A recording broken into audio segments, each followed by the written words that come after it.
Un résumé de journée ébouriffant, époustouflant avec la règle des 60.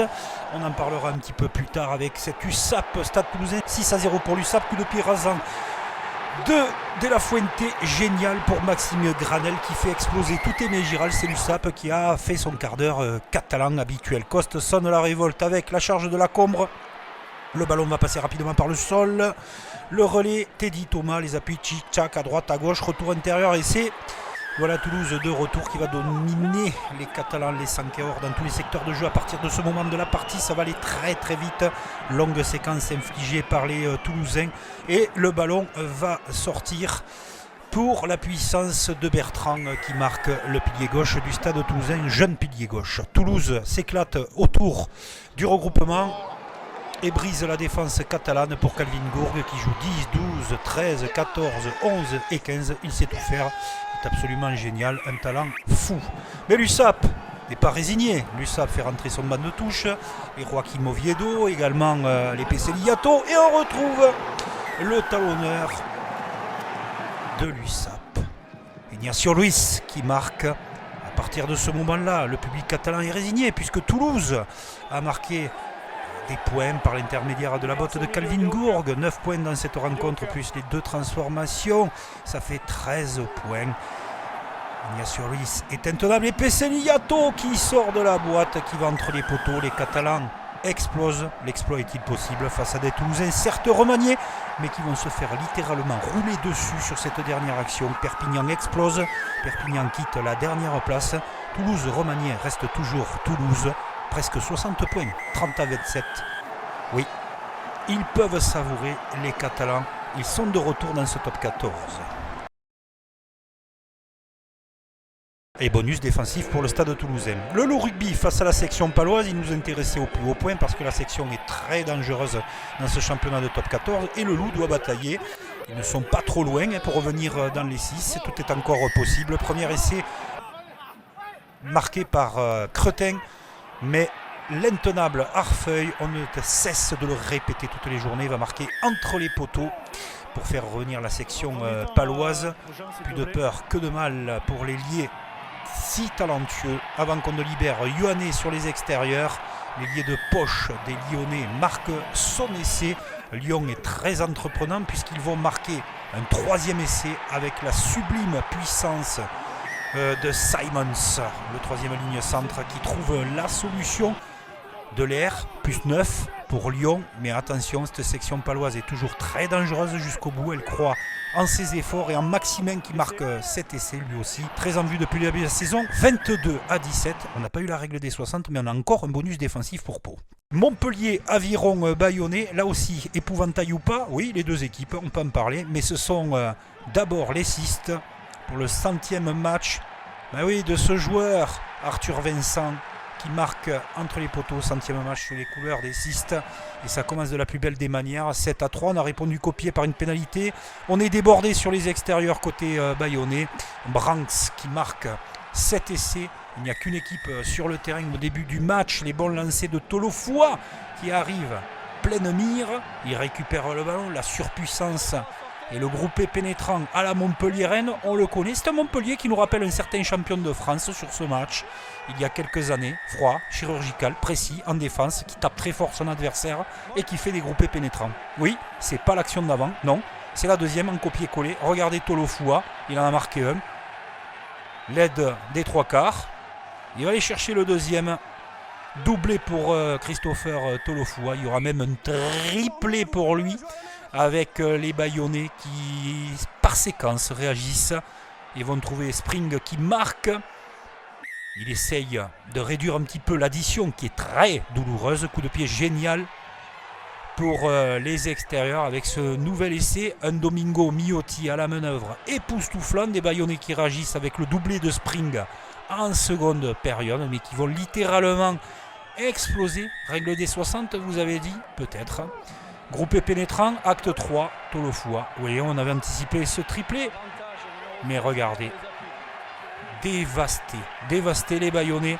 Il coule à Montpellier. 3e essai de hat-trick pour Tolofoua. La bonne animation et la récompense pour Miotti qui marque son essai. Très très bon début de saison. Excellent numéro 10 qui lâche les ballons sur les extérieurs pour Mazibaka qui va faire gonfler l'addition. Ils ne sont toujours pas là, les 60, parce que Arthur Ituria va remettre un peu d'honneur et d'embellie pour les Bayonnais qui se sont imposés de justesse la semaine précédente. Sachez que les Bayonnais se reprendront, ne doutez pas. Le chef-d'œuvre de Domingo Miotti, les bras, le retour intérieur et Tolègne qui marque. Voilà, l'histoire des 62. Bonus offensif, oui, ça fait déjà 2 bonus défensifs, un bonus offensif, et c'est Montpellier qui a terrassé Bayonne.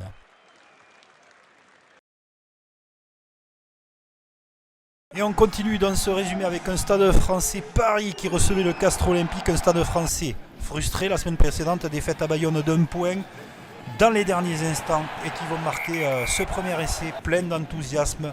Les Parisiens dans ce début de rencontre, premier essai marqué par Alaïf Onoua avant que Carbonel ne fasse parler sa vista. Paris va obtenir très rapidement le bonus offensif avec ce troisième essai de Kerr Barlow. Mais les Castrés ont le cuir solide, épais, ne lâchent jamais rien, et surtout un joueur formidable, Botitou. Cadrage de débordement, le tour du périph', tout y est passé, superbe essai de Botitou, un des essais de la journée. Paris se sentant en danger va revenir à l'assaut du camp castré et dominer son adversaire avec Pérez Blanc qui marque. Et ce ballon où les Castrés auraient pu tout simplement marquer un essai est échappé. Et derrière, un bonus offensif, c'est qui marque? Barré, ça fait 5 essais à 2. Très bonne opération pour Paris, Castres tous un peu. Montauban recevait l'ASM Clermont-Auvergne, Christophe Furios avait prévenu. Et si Clermont était l'équipe qui prend son rythme, ouais, ben pourquoi pas dans ce début de match. Alors on a l'habitude à l'extérieur que Montauban fasse de grosses entames. À la maison, c'est l'inverse. En tout cas, premier essai sur Goupé pénétrant avant qu'il y ait un grand numéro de la part de George Moala, puisqu'il a suivi Massa qui a marqué le premier essai. Derrière, un autre groupé pénétrant. Ils sont à la fête, les talonneurs, doublé de Massa.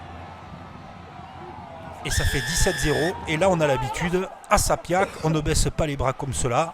On va s'accrocher côté Montalbanais, produire du jeu, défier aussi devant parce qu'on en est capable. Et ce très bel essai marqué collectivement avant que Clermont déroule son jeu, sa puissance, trouve ses 3/4, ses troisième lignes en action, qui passe les bras, donne beaucoup d'avancées. Et le triplé de Massa, comme Tolofua.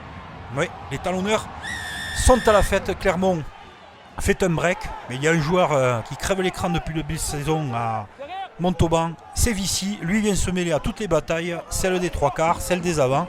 Et il a marqué Vici, son essai. Montauban ne lâche pas. Clermont commence à douter, mais ils vont faire ce qu'ils savent très bien faire depuis le début de la saison. Aller chercher un nouveau molle pénétrant avec cet essai. Et derrière, la troisième ligne parfaitement en action avec Tixeron qui marque. Ouais, on n'est pas loin des 60. C'est la règle des 60 puisque Montauban, 21 ans, regardez cet essai de Castel qui a dit que les jeunes n'ont pas de talent dans le top 14. 21 ans. Et ouais, ce petit numéro 9 a sauvé l'honneur pour Montauban qui pioche de plus en plus. Belle victoire de Clermont. L'Union Bordeaux-Bègles recevait le Racing 92 dans un Chaban Delmas en feu et on va assister à une rencontre de toute beauté, un scénario assez improbable avec l'Union Bordeaux-Bègles qui commence très très bien ce match avec des 3/4 en feu. Damien Penaud, première solution dans l'embut. On soulignera les performances exceptionnelles dans ce match des centres, des 3/4 et aussi des avants des Girondins et du Racing parce que il y a un joueur qui marche sur l'eau actuellement, c'est Jalibert, il met le second essai, mais le Racing va y croire, va revenir dans cette partie avec une erreur en fond d'alignement. Hughes en profite, l'anglais, pour marquer cet essai. C'est un Racing conquérant qui va revenir en plus marquer un nouvel essai par James, un autre anglais en seconde période. Et là, le tournant du match a eu lieu. Un essai refusé pour le Racing, ça pouvait faire 25-15. Non, ça fait 20 partout avec ce nouvel essai de Cyril. Cazot, besogneux, taiseux, Jalibert étincelant, le coup de pied de recentrage, le raté complet. Et Penaud qui récupère ce ballon. Chaban Delmas explose, ivre de joie. Et Bordeaux vient de passer devant. Ils vont littéralement exploser les Racingman sous les impulsions de Bielbiarré, de Woki qui marque, de Jalibert que l'on ne tienne plus, de Lucu qui se régale, ça distille de partout, de Porter qui est énervé, qui arrive à hauteur, ils viennent de rentrer. Un de Porter énervé, ça donne un essai avec un beau plongeon, mais c'est pas fini. Le Racing vit un véritable enfer, rendez-vous compte, depuis la 54e minute, Bielbiarré joue 9, joue 10, joue 11, sert à hauteur de Porter qui est toujours énervé mais un peu plus décontracté, le doublé. Bielbiarré court partout, le ballon est récupéré et il va encore planter une banderille, c'est Bordeaux, c'est du grand cru. Le Racing implose littéralement, Moefana ne s'arrête plus, Bielbiarré est partout sur le terrain, mais les cannes, dédoublés, en veux-tu, en voilà. Encore un essai pour les Girondins. Quelle victoire de Bordeaux, la règle des 60. 62-20, bonus offensif pour les Girondins face au Racing qui a explosé. Le Stade Rochelais recevait le RCT avec sa jeune garde, 7 joueurs du centre de formation alignés. Il faut bien que les jeunes jouent un jour, mais ce n'était pas le meilleur endroit face à des Rochelais qui vont dérouler dans cette partie avec le premier essai et surtout beaucoup de précision dans ce match pour eux. Favre qui a marqué l'atout pour le second essai à la 10e, Botia qui arrive telle une balle et qui on retrouve à l'intérieur le Garec qui marque cet essai, le transfuge du Racing. Ça travaille devant, forcément un peu moins de poids et d'expérience en face, les jeunes font ce qu'ils peuvent, mais un nouvel essai de l'atout, le doublé pour lui, Botia, la coqueluche qui marque et ça continue, festival offensif, les extérieurs. Les jeunes joueurs toulonnais font ce qu'ils peuvent mais ne touchent pas les pieds par terre avec cet essai de Nignashvili. Toujours de la vélocité, de la rapidité, d'Elon Litz qui voit le trou. Ça s'ouvre, il met les cannes. Retour intérieur, le Garec qui appelle. Ça nous fait penser à Antoine Dupont. Non, c'est Nolan Le Garec qui sait le faire lui aussi. À l'intérieur, un doublé pour lui. Aldrit, superbe passe dans la chute. Dugas encore. Et des Rochelais qui se rassurent dans le jeu. Alors forcément l'adversaire, vous y allez dire qu'il n'était pas à son meilleur niveau et avec ses meilleurs joueurs. Mais en tout cas, La Rochelle a le mérite de rester précis, concis, de trouver de la largeur, des solutions, jouer les 2 contre 1 magnifiquement avec ce nouvel essai en bout de ligne.